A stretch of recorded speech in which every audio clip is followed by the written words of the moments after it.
While the Pittsburgh Steelers have been figuring out who to keep on for their coaching staff, they also need to figure out who they're going to keep on their roster. We explore those questions next here on the Locked On Steelers podcast, as well as give our final grades on the wide receiver position and our Super Bowl picks. It's Chris Carter here with Jenna Harner on this Friday episode. Let's get into it.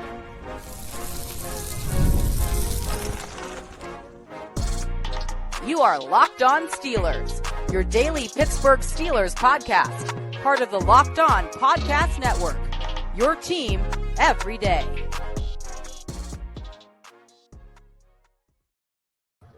Hello and welcome to the Locked On Steelers podcast. I'm your host, Chris Carter, bringing you your daily dose of all things on the Pittsburgh Steelers. As always, you can find this show on your favorite podcasting apps and on YouTube. Like this video if you enjoy it. Subscribe to this YouTube channel to get all of your daily Monday through Friday episodes, as well as our bonus content. We thank you for making us your first listen every day because we're your team every day. A reminder, the Locked On Steelers podcast is part of the Locked On Podcast Network, now the #1 sports podcasting network in the world. And today's episode is brought to you by FanDuel. It's the last call for football on FanDuel. If you're a new customer, you can bet just $5 and you get $200 in bonus bets if you win on that bet. More going on later. As I said before, we're joined by the amazing Jenna Harner from Channel 11 WPXI. She's back on the show. A lot to talk about. Jenna, it just feels like a whirlwind. We have not gotten a break. This coach being hired, that coach being hired, everywhere. It just moves all the time. And we're going to take a quick break from that today to talk about players they should keep. But Jenna, it's just an amazing time to be covering all these changes happening right now at the Steelers. Yeah, it's not something we've been used to. Usually the season ends, things kind of get, we get a little bit of a breather. There's not a lot of crazy breaking news. You have some time to decompress until the combine. No, that is not the case. This has been hire, press conference, more hiring. So Mike McCarthy continues to fill out his staff for the Steelers, and we continue to try to sleep when we can. Yeah, if we sleep. That's the whole point there. But Jenna, let's go into the Steelers roster right now. This is a team that if you were to look at their roster going into next year, the highest paid players, TJ Watt, DK Metcalf, Alex Highsmith, Jalen Ramsey, Cam Hayward, Patrick Queen, Pat Freiermuth, among those guys. There's also young guys that are probably going to receive contract extensions. You imagine Joey Porter Jr. at the top of that list. He's on the final year of his rookie deal this upcoming season, so you want to get him extended. They've already extended Deshaun Elliott to keep around. Of those names that I mentioned, the Steelers, knowing that they need to, that they have the opportunity to create a lot of cap space here, who are the players that you think are of prime importance to be kept around, especially in this time where you're going over all this turnover in the coaching staff? It could help to have leaders around who can carry the flag and help with that transition. To me, my top two are Joey Porter Jr. and Alex Highsmith, because defense, of course, such an identity of this team. And yes, Mike McCarthy is such an offensive-minded coach, but you feel like there is going to be a lot of change and a lot of turnover when it comes to this offense, just as, not even looking to just specifically next season, but down the line when they look to bring in this next quarterback potentially. But to me, those two guys are such a foundational part of this defense. And this is a defense that is not going to have TJ Watt forever. This is not a defense that, this might be Cam Hayward's last year or one of his last years. And to me, these two guys are integral for what you want to do, taking those next steps moving forward. Joey Porter Jr. grew tremendously in my eyes this season. How many times did we talk about that clip of him on Hard Knocks at the end of last season saying to, I believe it was Grady Brown at the time, he wanted to take those steps forward. He wanted to become that player. He became that player this season. And my goodness, it was less than a month ago. It feels like it was a year and a half ago with all that's happened. But watching him and Nico Collins battle it out in that wild card playoff game was so fun. But it also showed to me just how much growth there's been from Joey Porter Jr. And he is such a Steeler through and through, of course. And, how much does that play into wanting to keep guys around? I'm not entirely sure. But this is a team that he has kind of become a big role player in. And I think for me, a big thing is keeping him around and also keeping Alex Highsmith around. I know it was really interesting. I feel like during the season, we were talking throughout certain points of, hey, maybe are they going to look to trade Alex Highsmith? Would he be a guy? My opinion, I don't know if this is crazy, look to trade TJ Watt and keep Alex Highsmith. I know. But I feel like that could be, we could talk about that at some point down the line. But to me, and that's not me also saying that Highsmith is better than TJ Watt. That's not what I'm saying here. But I think Highsmith, we saw just how much of an impact he makes when he's in the lineup versus when he's not in the lineup, specifically against the run. And I think, knowing that TJ Watt is getting towards the latter half of his career, I'm not saying tail end, but he could be someone that you look to trade with a Buffalo Bills team that's looking for pass rush, a team that's looking for that has much more of a championship window than the Steelers do at this moment and moving forward down the line, and keep Alex Highsmith for, to build around and to build for seasons to come here. Will that happen? I don't know in terms of the TJ Watt thing, but that's like my hot take of the offseason is potentially look to trade TJ Watt because the compensation you can get for him is going to be very, very, very decent. I think it should be very decent. The question I'll have is how does his new contract impact that? Because if you look at his contract right now, the Steelers, next year, he'll be a $42 million cap hit. If the Steelers were to cut him, they would still owe him about $52 million to pay out in guaranteed money the rest of his time, the rest of the contract duration, which goes through 2028. The Steelers, if they were to outright cut him, they wouldn't be able to recoup a cap savings into getting the move until 2028. And so his contract is pretty favorable to make it there. So I think part of what the trickiness of that trade is that the Steelers might, if they were to trade TJ Watt away, you'd have to do so and then try to get less compensation because the other teams that say, hey, other team, Bills, Eagles, whoever, we were asking you to take on the financial brunt of this contract as well as taking on TJ Watt. And that's something that they'll be like, all right, well, we're not giving you, a first for that. We're giving you maybe a third or something. And that could be the tricky part with trading him. But I mean, right now, when you're in this change right now, and you're going through all these different stuff, you have to consider those kind of things.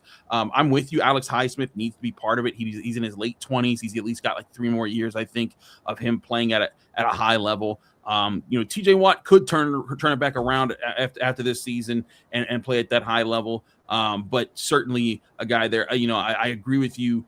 That Highsmith is certainly a presence there. And Joey Porter Jr. absolutely a big name that they have to lock in long term. I'll also say this, especially if they're considering moving on from Watt, you got to lock down Nick Herbig. You can't let him just because if you lose Watt, you cannot lose Herbig. Like there has to be, and he's on the last year of his rookie year deal as well, I believe. And then on the other side of that, I think another thing that I thought that with the way the season ended, that Pat Freiermuth would have been out the door. I think with a new coaching staff, especially new offensive coaching staff, I think Pat Freiermuth now is probably going to be willing to say to see what happens.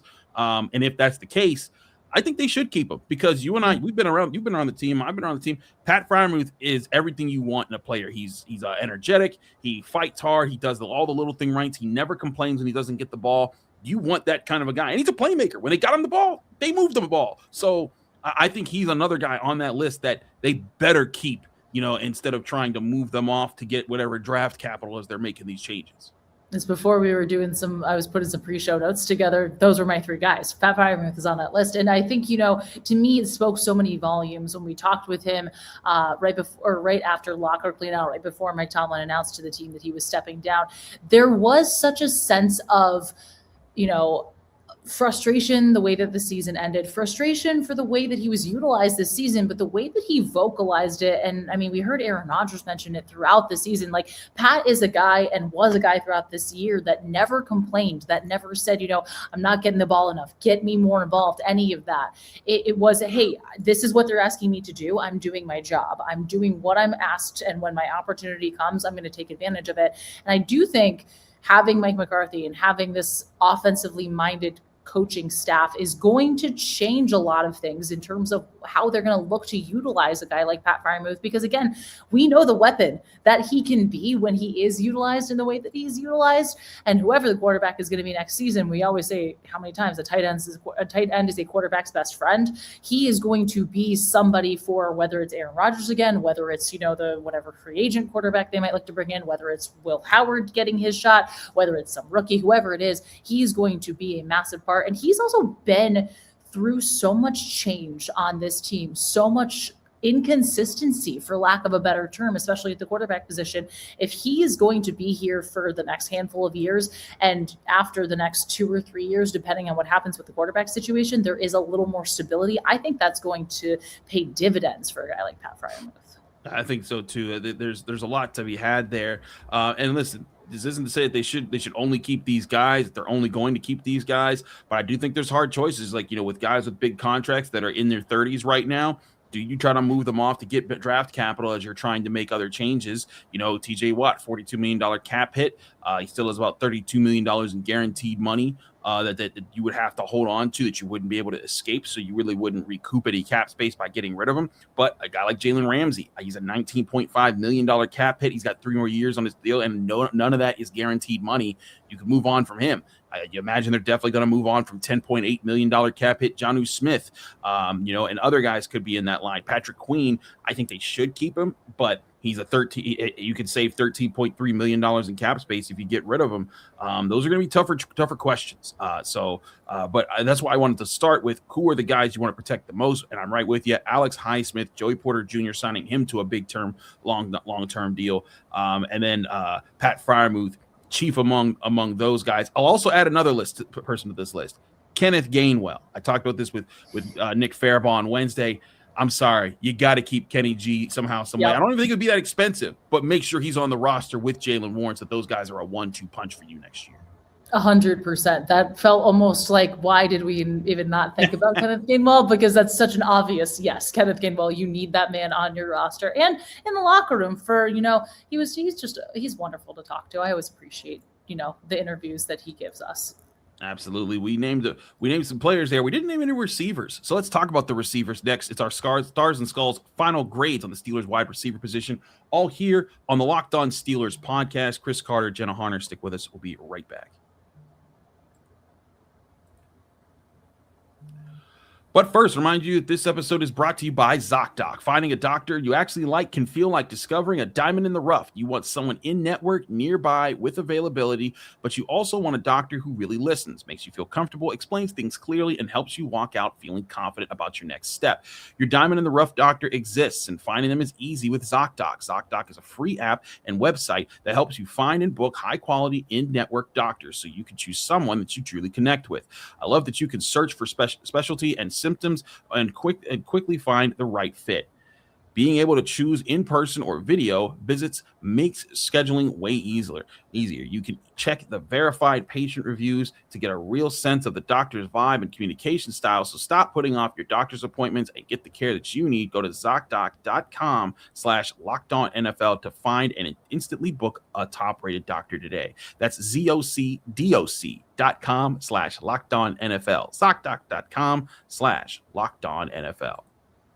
We're also brought to you by Indeed. If you've ever hired someone who looked good on paper but wasn't the right fit, you know how important that is. When you want candidates who truly match what you're looking for, trust Indeed sponsored jobs. If you're hiring, Indeed is all you need. Stop struggling to get your job post seen on other sites. Indeed sponsored jobs put your post at the top of the page and help you research the right candidates faster. If I needed to hire someone for this show, I'd go straight to Indeed and be very specific about what I need, real experience, not just a resume buzzword. Sponsored jobs boost your post to the people who are the best match for your role, and that makes a real difference. Spend more time interviewing candidates who check all your boxes with less stress, less time, and more results using Indeed sponsored jobs. Listeners of this show get a $75 sponsored job credit to help give your job the premium placement it deserves at Indeed.com/LockedOnNFL. Hiring, do it the right way with Indeed.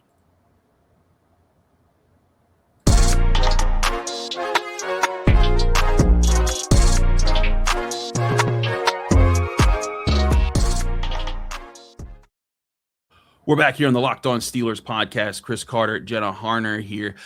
We're going to dive into more of our final grades on the season. All season long, every week, I give stars and skulls grades based on each game. 1 to 3 stars for good to elite play, 1 to 3 skulls for bad to terrible play, and then, of course, the dreaded bus ticket grade when you do extremely bad in that performance. Now, A reminder that with these grades, as we're doing this, we're doing the wide receiver position, that we're only grading when they're on the field. And so that's the tricky part about this. Like if a player wasn't good enough to make the field, that's a whole other story. But when they are also just bad, that's what we're going to be grading. So I know that's the first name that we're going to bring up here. A lot of people are going to think, why isn't he given like several bus tickets in this? It's because he really wasn't on the field that much. And the couple times that he was, he did make some plays. But it is a big question. Of course, we're talking about Roman Wilson. Our final grade on him on the year, I gave him 2 stars on the year because he did catch 2 touchdowns and a touchdown in 2 different games. Granted, in garbage time, so he didn't get big points for those, but he had 7 skulls on the year. That's a final grade of a D here. And Jenna, this is our first time really getting to see Roman Wilson. Of course, he got hurt at the beginning of the season or the beginning of last season, and we never got to see him. And then this year, he wasn't really around much. And when he wasn't effective. I think that there might be some chance to give him a mulligan again for 2026, but his clock is ticking rather quickly because I think the Steelers are going to get very aggressive at wide receiver, and it may be difficult for him to really even get a spot in the top 3 receiver spots next season if they get aggressive there. Yeah, his tenure here so far has just been disappointing. It's felt like because, there was so much potential. You felt like there was potential for him not to be this, star top receiver guy, but a contributor, a guy that has this speed, a guy that, can fill in some certain roles on the offense. And just we haven't seen that yet. And how much of that is his injury, of course, the first year, and then just his lack of availability. And then obviously the team bringing in guys Rodgers had familiarity with, and of course, guys like Adam Thielen, and how much of it was just the fact that his development hasn't been there. I think if you look at the draft classes of the last couple of years, he feels like one of the biggest misses up to this point, just because his production isn't there. Was he 3rd round or 4th round? Why am I spacing on what round? 3rd round. 3rd round pick. So yeah, you expect a 3rd round receiver to be a contributor. It's very unfortunate that he hasn't been anywhere near that yet. Yeah, I think that's the thing here. It's unfortunate they spent that draft capital, and you got guys like Alex Highsmith working as a 3rd round pick, Nick Herbig working as a 4th round pick. You were hoping to get help with the wide receiver position. You didn't. And so now Roman Wilson, he's going to be up against it next year. Let's run through a few of the veterans real quick here, because a lot of these guys didn't get a whole lot of exposure. We'll start with Adam Thielen, the guy at the end of the year. Nothing crazy here. Just he played in just a few games. But he got 2 stars, no skulls in those games. So I'm not going to really penalize him for much. He played in 6 games. That's a C+ grade, did solid with what he could do. Same thing for Marquez Valdez-Scantling, 2 stars, no skulls. Granted, maybe there was a game or 2 where he could have had his skull in there, but ultimately a C because he played a few more games in there. And then Scotty Miller, same sort of deal, 2 stars, no skulls, no really thing to mark him on. So he also gets a C.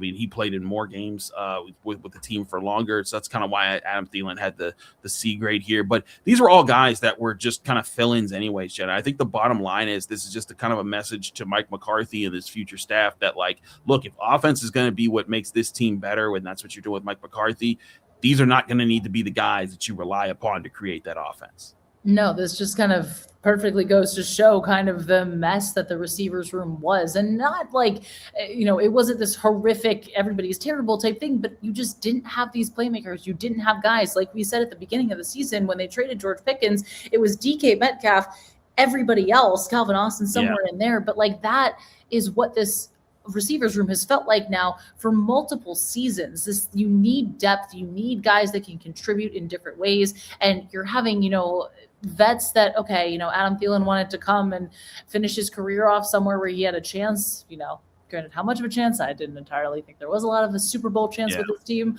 But it just kind of feels like this highlights the problem of what the Steelers offense has been, and the receivers room specifically has been the last at least 2 seasons here. I agree with you there. So those we had the guy. We got one more vet receiver in here that I intentionally left off because I put him in a different booth here. That was Ben Skoranek, 6 stars and no skulls. Really more of a special teams contributor on this team, but he did make some big plays in the passing game when he could. B- grade, solid, really solid. Made Pro Bowl, Pro Bowl a little bit this past week. I thought he was solid. And then the other guy we put in here before we get to DK Metcalf was Calvin Austin. Very up and down year, and unfortunately for him, because this was a chance for him to, I think, become a real big money maker for him. He had 7 stars, 6 skulls in the year. And it was kind of crazy as far as the regular season. He kind of bookended it. He had a great game against the Jets to start. Had multiple big plays in that one. Didn't have a really good game against the Seahawks. Solid against the Patriots. Got hurt for a while. But when he came back, he had a really bad game against the Chargers. Wasn't too good against the Bills.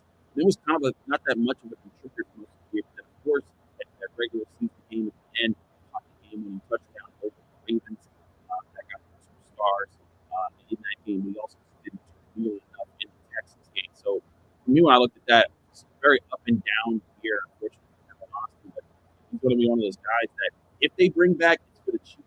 They're not going to be signing a big deal, but I think that they might let him get free agency and while they try to get other guys to fill in the room. But again, Ben Skoranek, when the team lost Miles Killebrew, filled in very well at the special team. Yeah, Ben Skoranek feels like just that perfect role player, that perfect special teamer. And he really lived up to everything, his expectations in terms of, who he's supposed to be. He is not going to be this wide receiver 2 guy, but he is going to be, a guy that Aaron Rodgers can get the ball to quickly, a guy that Aaron Rodgers trusts when he needs to trust him, and also a really key contributor on special teams and that gunner position. My goodness, I feel like we learned more about the gunner this year than ever before, but that is some intense work, and he does really well there. So I think Ben Skoranek, give him credit for everything. And this was supposed to be a bigger step forward for Calvin Austin. This was a year to really prove himself. This was a year where he was cemented wide receiver 2 during training camp. And it was like, hey, he's going to be a guy and a contributing guy. And unfortunately, he just wasn't that. Unfortunately, again, there's flashes there, but it wasn't this entirety of the season where he's that dependable wide receiver 2. There was such a drop off between him and DK Metcalf. And, unfortunately, I could see a situation where he does go for free agency and he does find a new home somewhere else in the league, or like you said, the Steelers do look to bring him back for a cheaper deal. But to me, I think the most disappointing parts of this receivers room this season have to be Roman Wilson and have to be Calvin Austin. I agree. There's two really speedsters. They were hoping to be X factors for this offense, and they never really made it to that. And that's I think the unfortunate part of where they're at right now. But let's get to the final receiver. And that's DK Metcalf. He was the highest graded player in the room. 19 stars, 5 skulls, good enough for a B final grade in my book. And I think it's also unfortunate that his season kind of hit the bump that it did at the end of the way, because when I was looking through my grades week after week, he didn't have a 2 skull game or worse until that Lions game that he got kicked, that he got in trouble with, and he kind of made some big mistakes in that game that they were able to overcome and get the win. But then he had 2 big drops in the Texans game. Those were his only 2 skull games of the year. Most of his games were at least 1 star. He had 4 3-star games against the Ravens the first time, the Dolphins, the Vikings, and the Browns the first time. And so in all 4 of those games, he was huge for the Steelers. I think you saw that potential, but with those 2 drop-offs at the end of the season, that's why he gets a B grade and not in the A category. The receivers are one of the groups here, the Steelers offense, that doesn't have a single A grade to it. But Jenna, just looking at what DK Metcalf did this year, I think the one thing that shouldn't be overshadowed, like again, a B is still a good grade. One thing that shouldn't be overshadowed is he set a different leadership tone for this room. And I know people are going to remember the incident with the Lions fan, but I think that that's going to be a footnote compared to the hard work that he put in, the lack of complaining he had whenever he didn't get the ball, the commitment that he showed to all of his assignments, where it was blocking, whether it was, and then like when he filled in for Ben Skoranek, when he saw that his hand was broken and he said, "Get out the way, I'm going to do this." That was the kind of leadership by example moments that I think the Steelers have been looking for from their wide receiver position. And so I think it was huge that he did those things, and he was a playmaker. So he gets a B for his first year with the Steelers. I think they absolutely want better in the future, but I thought it was still a good year for DK Metcalf.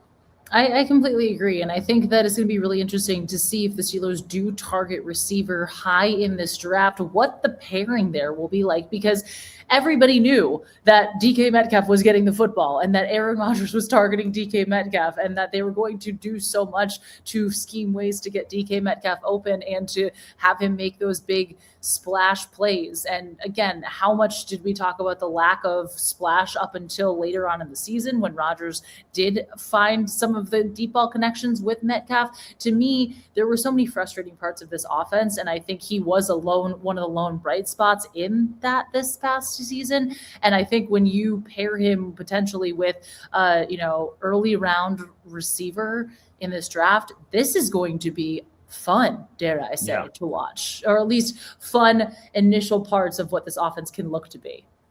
I agree. I think there's going to be some fun in that, in seeing how this offense grows. But DK Metcalf, certainly a leader. I just think, as I put in my mock draft on Monday, this could be a year you need two playmakers added to that wide receiver room. One that can be a right away guy, another that can be a guy that if he's not right away, he comes up eventually. I think that there's potential for that happening in this team. But we're going to take another quick break. When we come back, it's time to get to our Super Bowl picks for the weekend. All that's going to be here on the Locked On Steelers podcast. Chris Carter, Jenna Harner. Stick with us. We'll be right back.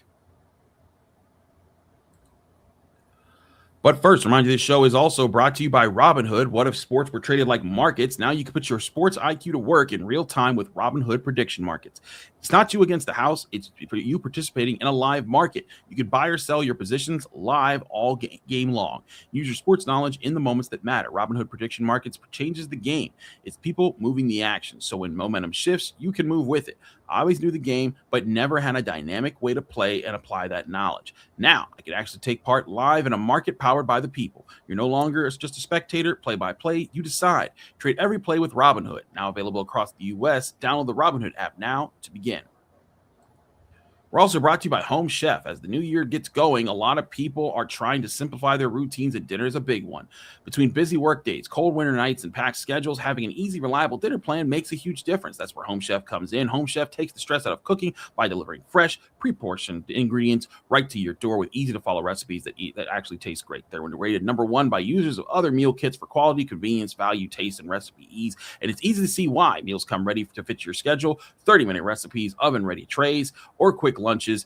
Recipes are simple but feel elevated. Even restaurant quality with dishes co-created by chefs like Gordon Ramsay. It saves time and money. Home Chef customers save an average of $86 per month on groceries. For a limited time, Home Chef is offering my listeners 50% off your first box, free shipping, and free dessert for life. Go to homechef.com/lockedon. That's homechef.com/lockedon for 50% off your first box, free shipping, and free dessert for life. Must be an active subscriber to receive free dessert.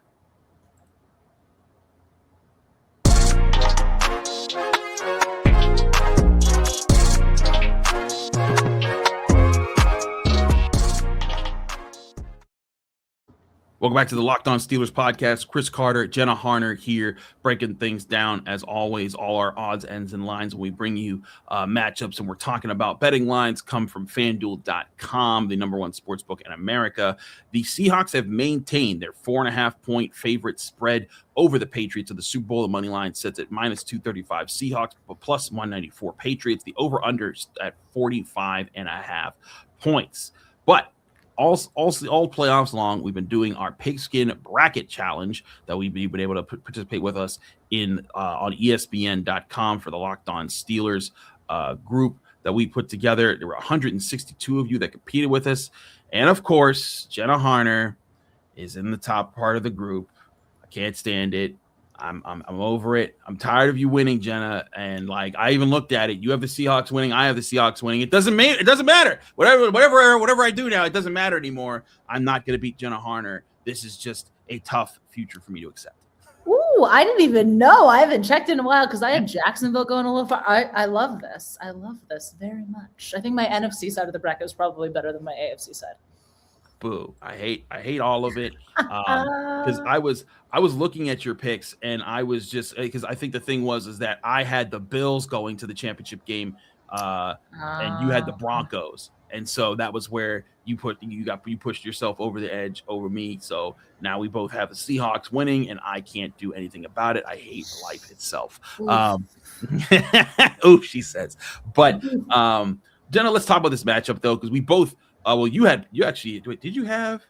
in the Super Bowl? You had the Broncos over the Seahawks and the Broncos. Yeah, Seahawks and the Broncos. So I had the Bills and the Seahawks, and I had the Seahawks beating the Bills. So that's something there. But looking at this matchup, the Patriots, everyone has been crowning them as like, hey, they figured it out. They're back on top of things. And listen, they deserve credit for that. But I don't know about you. I get Seahawks Broncos vibes from about 10 years ago when the Seahawks laid an absolute whooping on Peyton Manning in those Broncos back then, simply because this is a really balanced Seahawks team. The offense is just poignant. They take the top off you with Jackson Smith-Njigba. They run all over you with Kenneth Walker. Sam Darnold is such an efficient quarterback with all the things that are around him.